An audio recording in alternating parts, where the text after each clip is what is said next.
안녕하세요. 오늘은 사과, 이스라엘의 회복과 예언의 성취라는 주제를 가지고 공부하겠습니다. 가슴 뛰는 그러한 주제인데요. 회복하시는 하나님을 경험하시기 바라고 기도하고 시작하겠습니다. 살아계신 하나님 아버지 감사합니다. 타락한 인간을 회복하시는 하나님의 사랑을 인하여 감사합니다.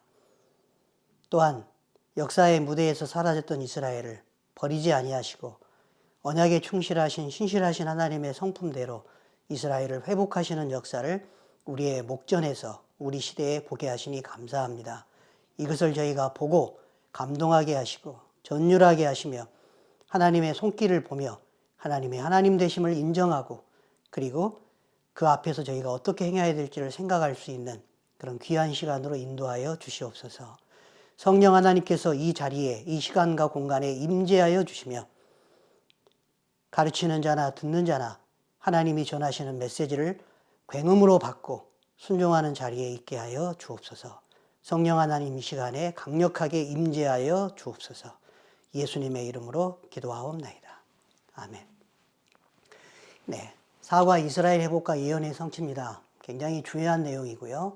하나님께서 우리 시대에 어떻게 역사하고 계시는지를 눈으로 목도하는 주제가 되겠습니다. 가볍게 넘어가지 마시고 정말 하나님의 메시지를 무겁게 받으시며 반응하시기 바랍니다.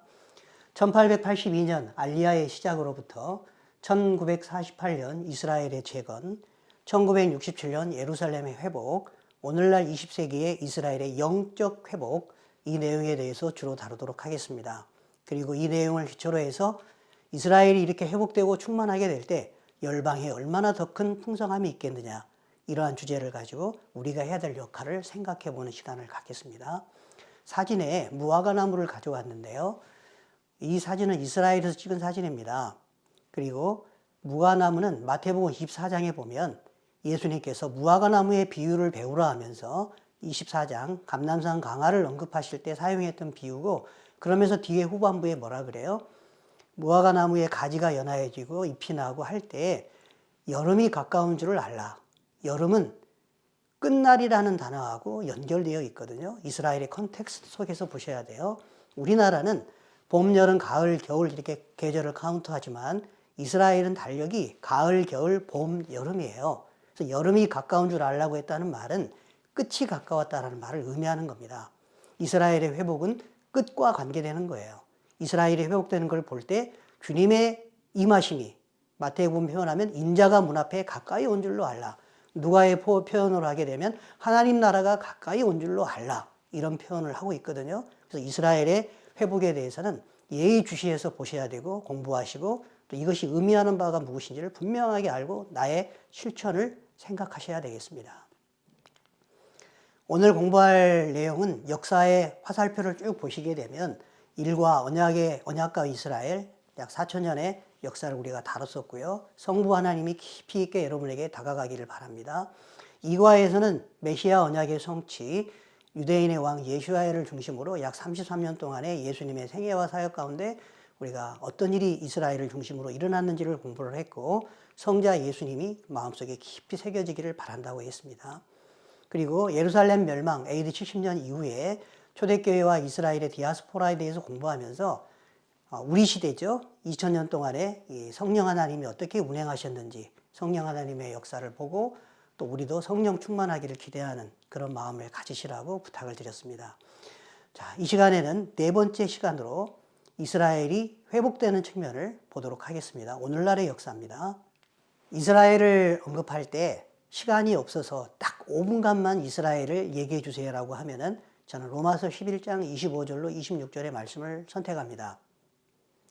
형제들아 너희가 스스로 지혜 있다 하면서 이 신비를 너희가 모르기를 원하지 않으니 이 신비는 이방인의 충만한 수가 들어오기까지, 파란색입니다.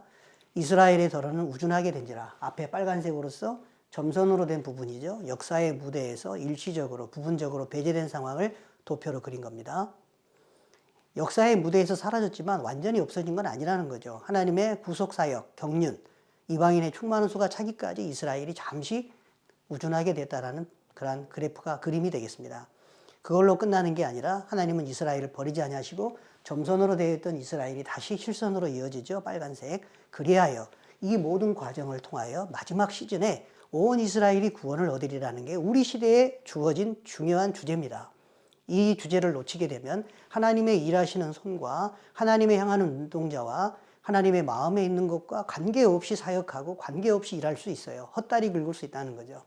그런 걸 기억하시면서 이 시간표를 알고 이 시즌에 우리가 무엇을 해야 될지, 다시 오실 주님의 길을 예비하기 위해서 어떻게 이스라엘에 관심을 갖고 나의 역할을 생각해야 될지, 나의 은사와 탤런트를 발휘해야 될지 잘 고민하시고 하시기 바랍니다. 이 과정에서 이 하나님의 역사를 알아야 비전이 생기고 꿈이 생길 수가 있는 겁니다. 확실한 방향이 생길 수가 있습니다. 일과에서는 성부 하나님을 강조했고 이 도표를 기억하시고요. 2과에서는 파란색으로 그려진 이 부분까지 염두에 두시고 머릿속에 그리시기 바랍니다. 반드시 예수 그리스도를 존귀하고자 하는 예수님이, 역사 중심의 예수님이 마음속에 새겨지셔야 됩니다. 그리고 녹색으로 되어 있는 부분은 창조, 타락, 구속, 완성의 과정 속에서 이 시기에 일어난 초대교회와 이스라엘의 디아스포라의 역사를 아시고 이 가운데 이스라엘을 사랑하는 사람, 이스라엘의 회복을 주장하는 분이 있었다는 사실, 그것도 기억하시기 바랍니다. 그리고 오늘 4과에 해당되는 것을 도표에 올려보면 1번부터 5번까지가 되겠네요. 1882년에 알리야, 지금까지 계속되고 있습니다. 1948년에 이스라엘의 독립 또는 재건, 1967년에 누가복음에서 언급하고 있는 예루살렘의 회복, 예수님이 예언하신 부분이죠. 그리고 네 번째로 우리 오늘날 지금까지 계속 일어나고 있는 20세기, 21세기 이스라엘의 영적인 회복, 이게 궁극적인 방향입니다. 하나님이 이걸 원하세요. 하나님의 백성을 원하십니다. 우리 안에 들지 아니한 양들이 우리 안에 들어오기를 바라시는 거예요. 유대인들에게도 이 일이 일어나야 됩니다. 그리고 마지막으로 이스라엘로 희귀나게 하라. 말씀하신 그것이 응하게 되기를 바랍니다. 이스라엘의 격언 하나 말씀드리고 시작할게요. 히브리어는 오른쪽에서 왼쪽으로 읽습니다. 투박하게 읽으면 엔 하바이샨 라메드 베헨 하하카프단 멜라메드 이렇게 읽게 되는데, 이걸 한국어로 번역하게 되면 부끄러워하면 배울 수가 없고 엄격하면 가르칠 수 없다라는 그런 격언입니다. 이스라엘의 교실, 또 선생님, 학생들에게 많이 강조가 되는 격언인데요. 좀 더 의역을 하면 이렇습니다. 부끄러워하면, 어떻게 해서 부끄러워하면? 부끄러워서 질문하지 못하면 배울 수가 없다는 거예요. 학생 입장에서는 질문을 자주 하라는 거랍니다. 선생님의 입장에서는 너무 엄격해서 질문하지 못하게 하면, 즉 질문하는 분위기를 만들지 못하면 가르칠 수 없다, 선생이 될 수 없다, 이런 말이거든요. 둘 다 포커스는 뭐냐면 질문하라, 질문하게 만들어라, 이런 내용이에요. 오늘 지금 여러분하고 함께 강의를 하면서 어떤 면에서는 일방적으로 강의가 진행되고 있지만 중요한 것은 여러분이 질문을 하셔야 되고 저도 또한 질문을 강조해야 됩니다. 그래서 현장에서 만나게 되면 함께 하브루타 방식으로 토론하면서 대화하면서 질문하면서 공부하는 게 가장 좋다라는 걸 얘기합니다.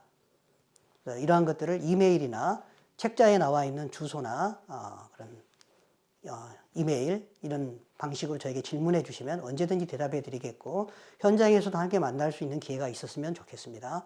그때는 더 적극적으로 질문하시고 함께 대화 나누도록 하시죠. 총 5개 장으로 구성이 되어 있는데, 이스라엘은 예수님의 다시 오심에 대한 하나님의 슈퍼 사인으로서의 역할을 한다라는 것이 이번 과의 주제입니다. 끝날에 다시 이스라엘이 약속의 땅으로 돌아올 것이다.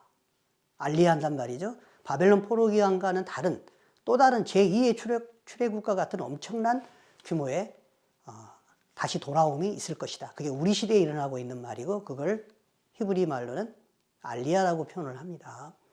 두 번째 장에서는 하루의 한순간에 나라가 된 이스라엘, 정말 기적이죠. 20세기의 최고의 기적을 얘기할 겁니다. 세 번째로는 이방인이 때가 차면 예루살렘이 회복된다라고 앞서 얘기해 드렸죠. 근데 1967년 6.1 전쟁으로 이 말씀이 성취가 되었어요. 물론 약간 더 보충 설명해야 될 내용도 있습니다. 네 번째로는 이스라엘의 유대인들이 영적 회복이 있을 것이다라고 이사야 선지자도 언급을 했고, 그리고 예수님도 바울도 계속 강조하고 있던 이 궁극적인 중요한 목표, 우리가 최종적으로 가야 될 이 목표가 현재 이제 일어나고 있다는 것이에요. 이런 걸 볼 때, 이 예언의 성취를 볼 때 가슴이 뛰어야 되고, 이게 뭐지? 궁금해야 되고, 예수님의 재림과 가까웠구나, 말씀이 응하고 있구나, 더욱더 열심히 예수 그리스도를 전해야 된다, 복음 전파해야 된다는 것에 우리의 모든 관심이 기울어져야 되겠습니다. 이러할 때 우리는 어떻게 살아야 되나요? 잘 먹고 잘 사는 게 중요한 게 아닙니다. 지금은 다시 오실 주님의 길을 준비해야 되는 제2의 세례요한의 역할을 저희가 이 마지막 때에는 해야 되는 그런 자가 되어야 되겠습니다. 그런 사명자들이 나오시기 바랍니다. 주제 말씀 암송하겠습니다. 에스겔 36장입니다. 함께 읽을까요? 시작. 내가 너희를 여러 나라 가운데서 인도하여 내고 여러 민족 가운데서 모아들이고 고국 땅에 들어가서 맑은 물을 너희에게 뿌려서 너희로 정결하게 하되 곧 너희 모든 더러운 것에서와 모든 우상 숭배에서 너희를 정결하게 할 것이며 또 새 영을 너희 속에 두고 새 마음을 너희에게 주되 너희 육신에서 굳은 마음을 제거하고 부드러운 마음을 줄 것이며 또 내 영을 너희 속에 두어 너희로 내 율례를 행하게 하리니 너희가 내 규례를 지켜 행하리라. 일단 하나님께서 흩어진 이스라엘을 인도하여서 고국 땅으로 데려오신대요.